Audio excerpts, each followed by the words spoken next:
The overall goal of this procedure is to determine the relationship between the formation of intracellular protein aggregates and their impact on cellular oxidative stress using the baker's yeast Saccharomyces cerevisiae.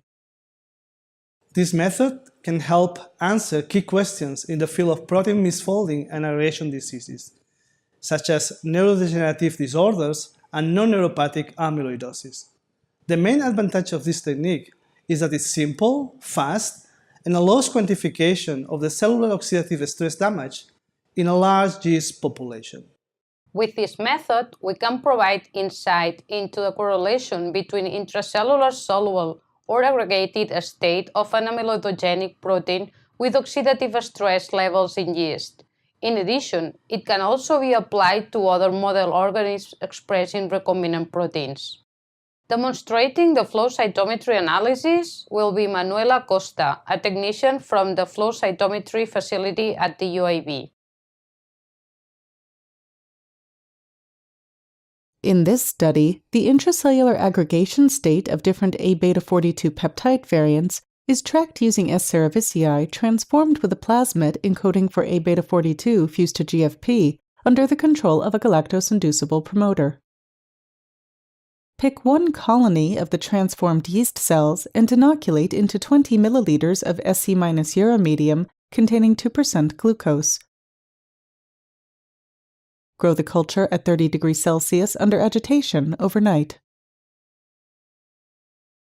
On the following day, inoculate 100 microliters of the overnight culture into 5 milliliters of fresh Sc-uromedium and grow the cells at 30 degrees Celsius for 2 to 3 hours. When the culture is at an optical density at 590 nanometers, or OD590, of 0.5, centrifuge the culture at 3000 times G for 4 minutes, discard the supernatant, and resuspend the cells in 5 milliliters of fresh Sc-uromedium containing 2% raffinose. Incubate the cells at 30 degrees Celsius under agitation for 30 minutes. After 30 minutes, centrifuge the cells at 3000 times G for 4 minutes, discard the supernatant, and resuspend the cells in fresh Sc-uromedium containing 2% galactose to induce recombinant protein expression. Return the cells to the incubator for 16 hours. After 16 hours, harvest the cells by transferring 1 milliliter aliquots of the culture to sterile microcentrifuge tubes and centrifuging at 3000 times G for 4 minutes.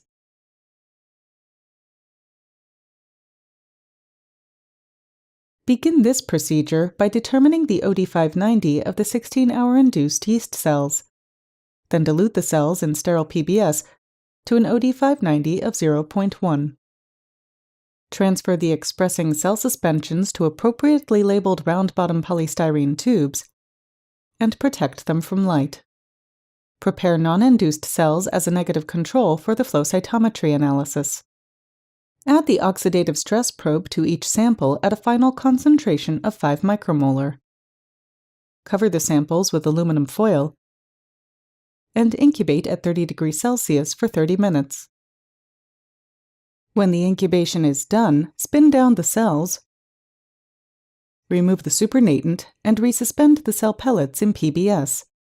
Wash the cells 3 times in this manner with PBS. After the third wash, resuspend the cells in the same volume of PBS. Make sure non-stained cells are included in the flow cytometry analysis.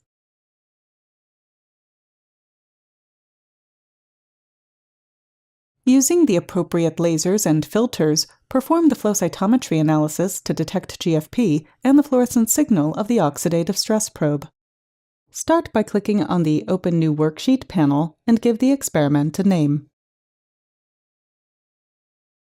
From the toolbar, select the Scatter Plot tool and create a plot with the variables side scatter area on the y-axis versus forward scatter area in a linear scale on the x-axis. Click the Scatter Plot tool and create a plot with the variables FTSE area on the x-axis versus APC area in a logarithmic scale on the y-axis. Click the Instrument Setting icon and set all compensation levels to 0 in the Compensation tab. Then click on the Acquisition tab and select a total number of 20,000 events to be recorded with a low flow rate. Because the fluorescent emission signal of one fluorochrome can be detected by another detector, it is important to perform a compensation process to equalize the mean signal of each fluorochrome in all detectors by a single color control. Rename Tube 001 as Negative Control, and click the Acquire tab to start running the non-induced unstained cells. Adjust the voltage in the instrument settings of the forward and side scatter until the population is distributed in the middle left quadrant.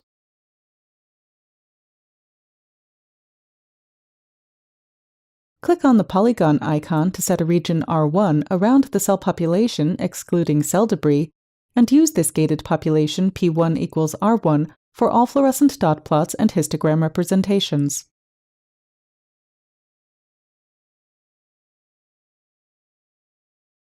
To adjust the PMT voltage of the fluorescent signal, run the unstained cells in the FL1 to FL3 dot plot, tuning the gain in the Instrument Setting tab until the cells are distributed in the lower left quadrant. Using the Scatter Plot tool, create a dot plot with the variables FTSE in the x-axis versus FSCA, and a second dot plot with the variables APCA in the x-axis versus FSCA. Next, change the sample to the induced cells to measure GFP fluorescence. In the Instrument Setting tab, set the gain in the FSCA versus FTSE when the population is distributed in the low right quadrant. Define the GFP positive cell population with a gate.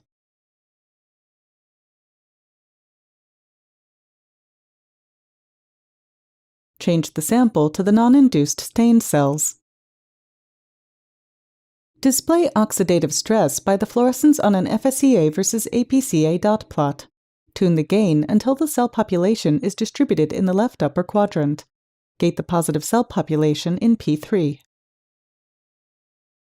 With the histogram icon, make two histogram plots to represent the cell fluorescence, one for FTSE and another for APC fluorescence. Create a table displaying the mean fluorescent intensity and median fluorescence with its corresponding standard error and/or the coefficient of variance for GFP fluorescence and oxidative stress levels.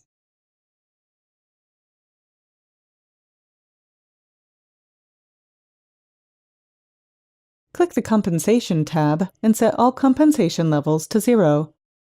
Click on the Acquisition tab and select a total number of 20,000 events to be recorded. Prepare 3 new tubes of samples and name them Non-Induced, Induced Soluble, and Induced Aggregated. Acquire data from the samples with the preset settings. Analyze the data by opening a new sheet and creating a dot plot for the variables FTSE and APCA, gating the positive cells for cell rock staining. For each sample, create a statistics table with the mean fluorescence and the standard error for the FTSE and APC channels. It is also possible to sort cells with a FACS sorter following their aggregated protein content. Yeast cells expressing A-beta-42 variants after an induction period of 16 hours were visualized under a fluorescence microscope to determine the recombinant protein distribution inside the cells. These images are representative of selected A-beta-42 GFP variants. The formation of protein inclusions, or PI, was confirmed in 10 out of the 20 variants from the analyzed collection. This bar graph indicates the percentage of cells containing different numbers of PI, calculated from a total of 500 fluorescent cells for each variant into biological replicates. An excellent agreement between predicted and in vivo aggregation properties was observed. The protein expression levels in cellular extracts were quantified using an A-beta-specific antibody. As a general trend, PI-forming A-beta-42 variants, colored in green, are present at lower levels than those diffusely distributed in the cytosol, colored in red. Important differences among A-beta 42 variants were observed when their oxidative stress probe fluorescence, protein levels, and GFP fluorescence properties were represented relative to their ability to form PI and their intrinsic aggregation propensities predicted by either the Agriscan or Tango bioinformatics algorithm. The PI-forming variants are in green, and the non-PI-forming variants are in red.